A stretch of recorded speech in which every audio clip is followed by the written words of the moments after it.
de ce nu trebuie să te aștepți ca lumea să-ți fie alături. Am să abordez acest subiect în felul în care trebuie abordat. N-am să vorbesc despre cum să nu te mai aștepți ca lumea să-ți fie alături, ci de ce nu trebuie să te aștepți ca lumea să-ți fie alături. Pentru că oamenii sunt împărțiți în două categorii. Oameni care fie te susțin, fie te adoră, fie te respectă, fie se mândresc cu tine. În mare parte este familia și prieteni, dar nu în toate cazurile. Și avem cealaltă categorie de oameni care nu te suportă, care sunt invidioși, care sunt frustrați că ție îți merge bine și lor le merge prost. Ori dacă tu te aștepți ca lumea să-ți fie alături sau să te susțină, tu trebuie să înțelegi ce fel de oameni vrei lângă tine. Căror oameni le ceri tu părerea. Să spune că tu vrei să faci ceva în viața asta. Le ceri părerea, deși este o mare porcărie, nu ți-ai de ce ai face chestia asta, dar ești un bărbat care are tendința de a primi validare din altă parte, ceea ce este total greșit, dar să spunem că dacă ești un bărbat care are nevoie de validare din altă parte, te duci și ceri opinia unei persoane pe care tu o consideri apropiată. Fie familie, fie prieten, fie cunoștință, orice faci tu este fix problema ta. Dar să spunem că ceri părerea unei persoane, da? Persoana respectivă îți va răspunde la întrebarea pe care tu o pui sau își va da cu părerea despre subiectul sau despre obiectivul pe care tu vrei să realizezi în conformitate cu gândurile și cu experiența pe care el o are în acel sens.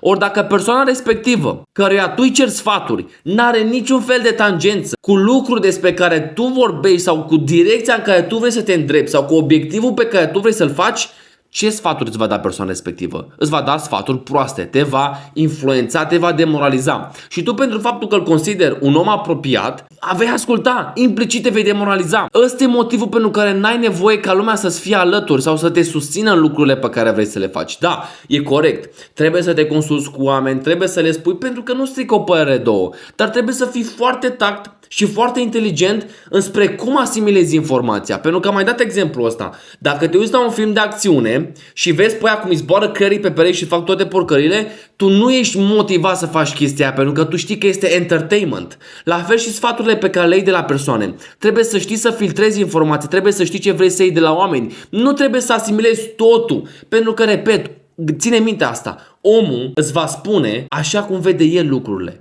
bazat pe experiența pe care el o are de-a lungul vieții în lucrul respectiv și nu numai, bazat pe gândurile și părerile pe care el le are asupra acelui subiect. Ai văzut? Dacă ne întrebăm bunicii sau părinții, în mai puține cazuri părinții, dar dacă ne întrebăm bunicii ce părere ai să ne tatuăm, 90% vor spune nu, că e golănie, că nu știu ce, chiar dacă nu are nicio legătură tatuajul cu golănia. Exemplul ăsta l-am dat astfel încât să înțelegi că, în primul rând, ca bărbat, nu ai nevoie ca lumea să-ți fie alături. Nu ai nevoie. Post-comunism, perioada 90, orice, nu conta ce erai, bărbat, femeie, mai ales bărbații au plecat în stânga și dreapta, vreau să facă bani. Atunci bărbatul era bărbat, știa ce trebuie să facă, n-avea nevoie de susținerea femeii. Mă susții să plec din țară să fac bani? Mă susții să fac aia ca să... Nu conta! Trebuia să facă ceva în viața asta. Tu ca bărbat trebuie să te trezești cu gândul că trebuie să faci ceva. Indiferent că l-ai pe tăticul cu bani, indiferent că o ai pe mămica cu bani, indiferent că e profesoră, indiferent că e doctor, indiferent că e ce... Nu trebuie să fii o umbră a unui om cu realizări. Nu trebuie să fii o umbră a succesului, trebuie să fii propriul tău succes.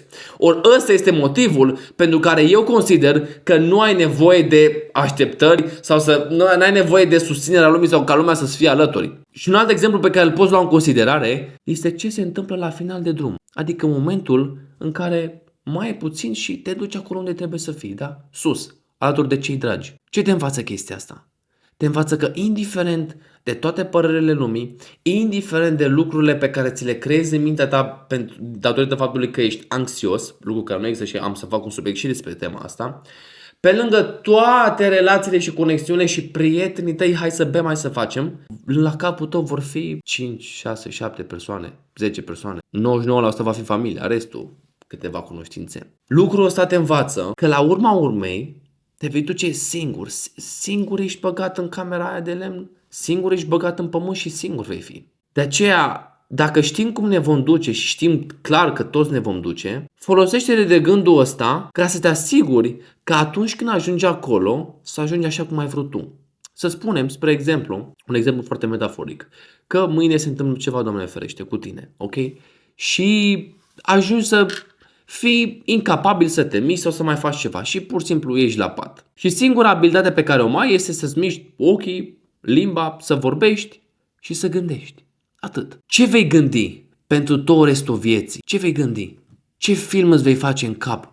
Vei reflecta asupra amintirilor și vieții tale.